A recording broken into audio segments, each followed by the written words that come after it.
have lost the war of freedom as a black nation, but it is appropriate to say we might have lost one war, but the war is still going on. On today's show, we'll be talking to a newly found movement named the Black Centric Forum. Let's say if black people unite and become one, then it will be able to destroy any system that has been designed against them. I believe you have noticed that after 24 years of an illusion of democracy, we have been singing the same song: psychological warfare, indoctrination, our slaves in graduation counts called the middle class, our people surviving and not living, our people being at the bottom of the food chain, our people living under the shade of a white man. Today I'm joined by the Black Centric Forum founder, Mr. Vukulu Maphindani. He'll be telling us about this movement and what they expect and their aims and everything. So Mr. Vukulu, I would like to start by being friendly with you, by breaking the ice. As a black leader, movement has disappointed us. Can you please vow to any person who is watching this show today and tell them what you promised, so that one day if you forget what you told us, you can be accountable? Absolutely. The vow is that we are nothing different. Black Centric Forum is a black nationalist party in South Africa. We acknowledge the role that has been played by Marcus Garvey for organizing 6 million black people. And we acknowledge the role that has been played by Malcolm X as well, the role of black nationalism and self-rehabilitation.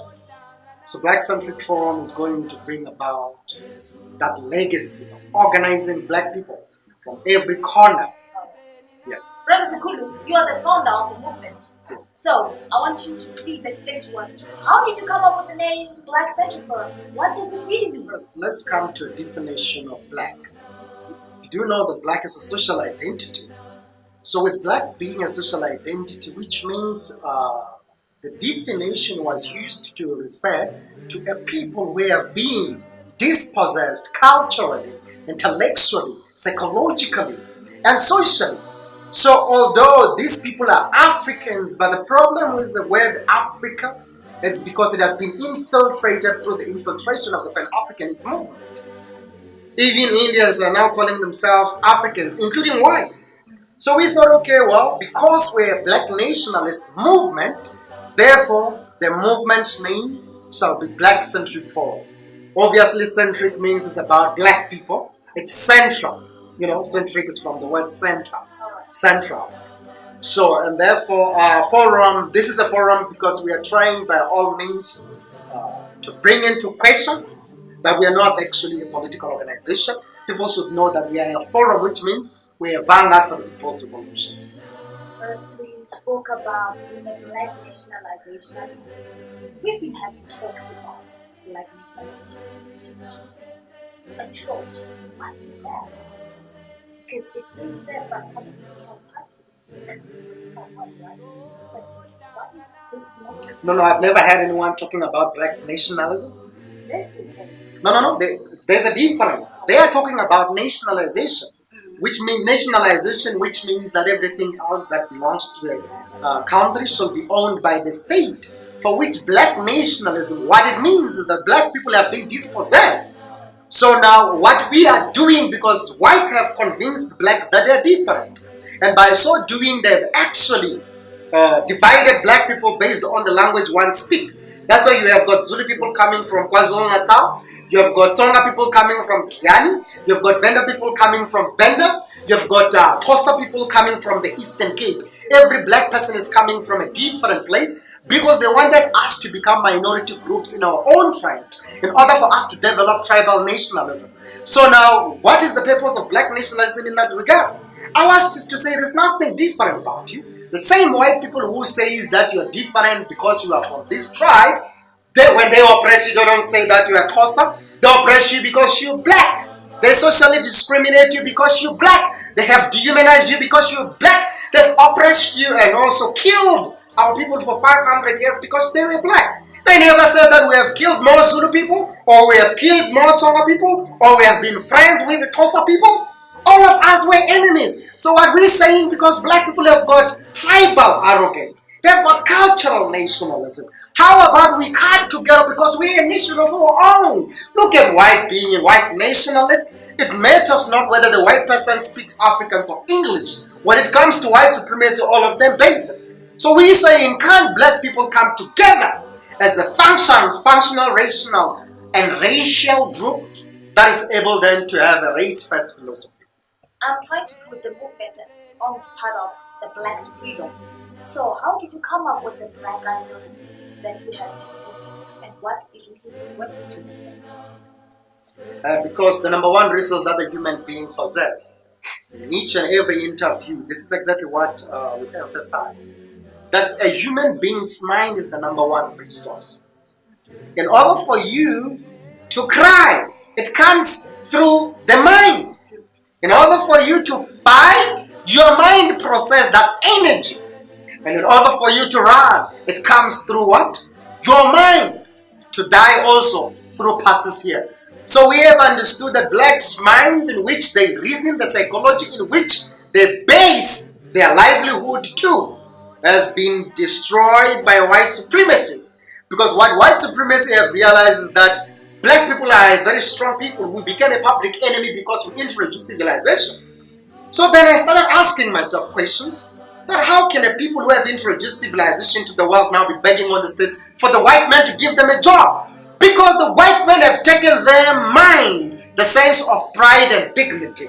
So we are dealing with the minds of black people, the psychology of black people, because black people don't have a group psychology. There you have got Indians having a group psychology. They buy from Indian, they are organized as Indians, and they live in an Indian community. They control the communities, they control the economics in their communities, they control the schools. You don't have an Indian community whereby another race comes and controls their community. But there is the black community, the very same Indian are coming to consolidate the business of the black community. So Black Centric Forum is actually dealing with the most important element in the struggle for black liberation. Because Marcus Garvey have advised us once that you liberate the minds of men and ultimately to liberate the bodies of men. Because you can't tell me a people who kill self, a people who hate self, a people who rape self, who disaggregate and discriminate against themselves, that they think straight. They do not. You can give a man whose mind is indoctrinated a house. I promise you will rent it out and go stay in this podcast. You give him a job and pay him a lot of money, enough for him to survive. We spend it on booze. But to give a man a mind is likely to build generations of black people and organize them for good. And can you please explain to us who are the people of Black Centric Forum? What I mean is that how do you get your members? Is it by status, class, people who are educated, people from the streets? Just to clarify that. I think it's about the blackness of our skin. We don't believe in class because class is structured under white supremacy. We don't believe in politics because politics too have been actually designed by white supremacy. That's why the word politics actually stands for blood sucking. We believe politics divide our people. We believe religion divide our people. We believe sports divide our people. So people coming into the movement are black people who are fed up of being nobodies.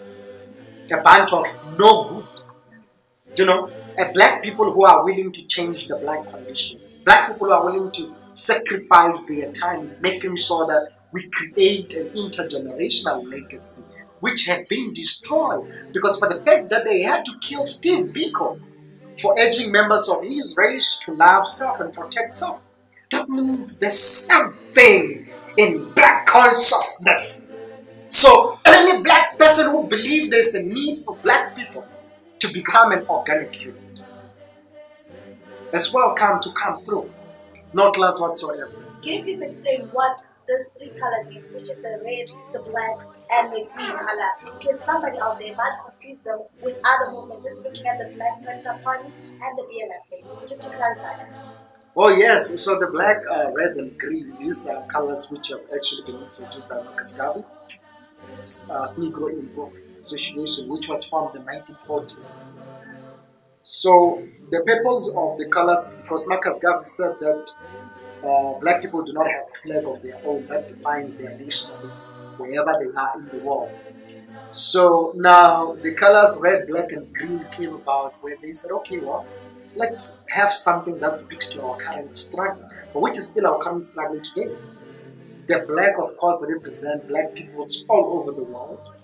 And then the red is the blood that have been shed throughout the 400 years of mass incarceration, slavery, dehumanization, colonialism, etc. So now the green is the world that black people have always possessed psychologically, intellectually, materially, our minerals, our land, etc. So I've had many people asking members of our movement that are we black first, land first? No, we're not black first, land first.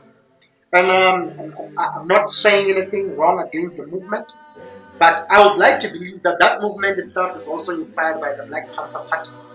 Because make your own research. Their statement, what do you call the slogan? It says land or death. Land or death. If I actually have to give reference, this is the statement that was initially actually founded by the Black Panther Party. Go research. It's called freedom or death. It's even in the new Black Panther logo now. So people might say, no, you guys are just another black first, land first. Hey, you're copying. We're not copycats. We're using the very same colors that are used by the black nationalism movement all over the world. The Black Panther Party used the colors. And you've got a couple of movements, including the Universal Improvement Association, including Malcolm X, Louis Farrakhan. You see them holding the red, black, and green flag every time there's secession, because there's communication in this concept. We're not just wearing them to feel good, but we are communicating to everything else that has happened to us throughout the 400 years of dehumanization, and we're taking a step further. Is there any sort of relation between the BCF and the Black Panther Party? Yes, there is. There is. Because we were inspired by the Black Panther Party. And the reason why it became the movement that inspired us is because black nationalism obviously have been mostly inspired by Malcolm X, and the Black Panther Party's formations were actually based on Malcolm X Black Nationalist Party, the OAAU. So they founded themselves on self-defense because Malcolm X have always preached self-defense, and he have preached re-education. We have seen the Black Panther Party formed shortly after Malcolm's death in 1965. And since then, they were the only black organization that were able to defend themselves. And right after that, when we formed the Black Centric Forum, we consulted with some long-standing member of the Black Panther Party. And some of them also sounds like a good idea. Black nationalism. We are willing to part ways, to partner. Not part ways. To partner with you in all that you do in Africa, at home. You know, because we are here stuck with reparation and repatriation. So, okay, well, come and then we'll see what we can do. That's when actually we came around with Black Centric Forum. Okay. So it's our sister organization. That's nice. That's nice. Any organizational structure needs commitment. So, can you just please explain to us any of your survival programs that you have, those philosophies that keep you guys going, keep your members hands on this movement? Just to clarify that. You said survivalist programs. Survival programs. Yes, of course. Because the movement is new, I'll come back to that. I think I already answered it already. We do have a survival program and economic plan because we understand that most black movements fall because they don't have an economic plan. We do have an economic plan, although on its baby steps in the meantime. And our members are hands-on.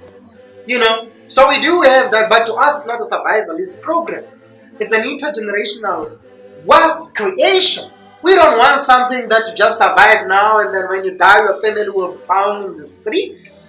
We are developing something and we're still constantly researching more ways to make sure that we redeem the legacy of economics. That's why we are also focusing on the topic of reparations. Because once we have got business plans and all that we are willing to do in order to sacrifice our economics, at the same time we need to understand that our wealth lies in reparations. We can't just move on just like that and turn a blind eye on reparations.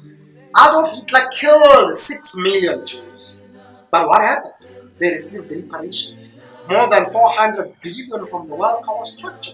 And every year they continue to receive an extra 20 billion into their businesses and industries. There's black folk. 400 to 500 years of mass incarceration, dehumanization, and genocide. Ours have never been regarded as a black Holocaust.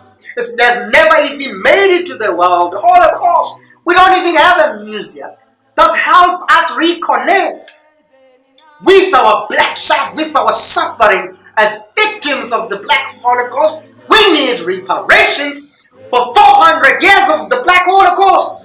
You have lost countless numbers of black people. Maybe when we say hundreds of millions, we are being friendly. We have lost billions of black people. What kind of Holocaust is that?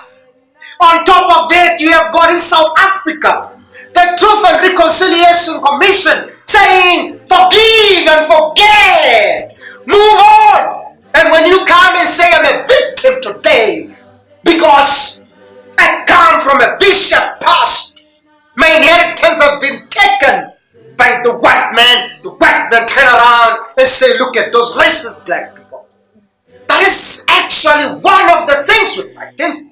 We can't just beat around the bush and be saying that we're creating jobs from what we are trying. That is a trying survivalist program.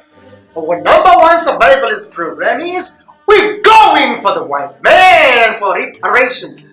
And when we talk about reparations, in South Africa, the Truth and Reconciliation Commission have paid 17,000 families reparations of 30,000. And when I'm saying 17,000 families, I'm not talking about one person per family. I'm talking about you come from Nkadimeng, right? Yes. You find that in the Nkadimeng family, you are more than 100. 30,000. And they call the Truth and Reconciliation Commission a reparations committee in South Africa.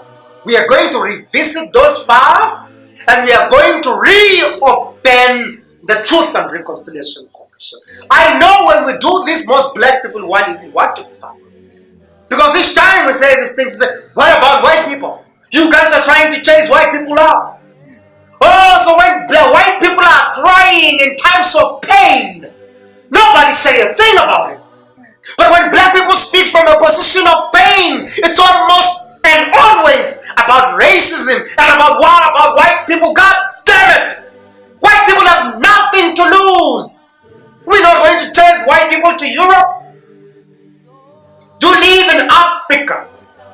White people dominate the economy, they dominate the media, they dominate the military, they dominate everything. Even our minerals. The Botswana, Anglo-American taking diamond every day and they're paying tax just like everyone else. When you go into China, Chinese are controlling their country. When you go into India, Indians are controlling. You go into Europe, Europeans are controlling. You go into America, white people are controlling. And you come back into Africa, white people are also controlling. And then when black people become economically not sustainable, they be like, these black people are lazy. Right? That's why they say, this black organization are lazy to work. Go work. Work where? God damn it. You work where? A white woman cannot even lay a brick. You don't call him lazy? The goddamn cracker can't even raise his babies without a black woman doing blow jobs in that kitchen every day.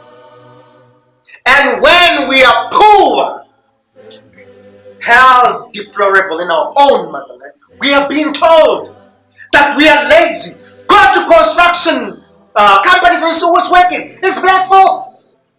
You go outside here, anything that is to do with operation is black people. Me and you spend 40 hours of our time in other people's operations. And then when we come as a movement, they start condemning our economic philosophy. Our economic philosophy is black nationalism, which means black people need to control the economics of their own lands. If we're talking about black nationalism at that point, we're saying we don't want to see no Anglo-American owning all of our diamond. We want black people to own. That's black nationalism. What we're saying is we don't want to see no white corporation, Santa, Auto in general, all of those bulls. All of those must be controlled by the goddamn black people. SABC, with all them black faces, controlled by white people. That's what they send for us. So that is black nationalism. If we're talking about survivalist program, the black economic philosophy of black nationalism, it's about black people controlling. And if they're not in control, that's why we're running around through re-education, saying the more we come together and we think for ourselves, the more we'll be able to feed ourselves. Because Thomas Sankara advised that one who feeds you controls you. We're not going to be feeding ourselves from the salaries we get from white corporations. We want to be feeding ourselves. Me and you are the one who go underneath underground, right?